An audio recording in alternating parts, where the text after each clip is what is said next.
দীর্ঘক্ষণ অবরুদ্ধ থাকার পর সচিবালয় থেকে কর্মকর্তা কর্মচারীরা এইমাত্র বেরোচ্ছেন। সেনাবাহিনী থেকে শুরু করে র্যাব সংস্থার লোকজন, আইন শৃঙ্খলা বাহিনীকে আমরা দেখতে পাচ্ছি।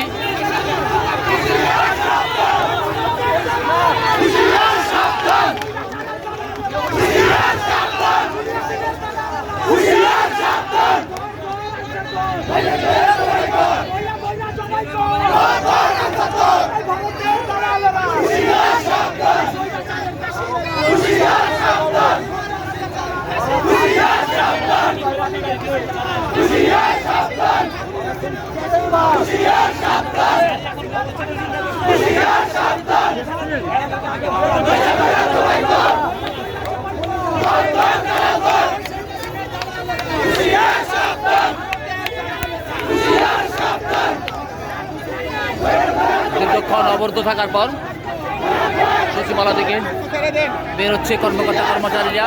অন্যদিকে ছাত্র জনতা সচিবালয়ের চারপাশে অবস্থান নিয়েছে। আনসার বাহিনী যে শক্ত অবস্থানে ছিল।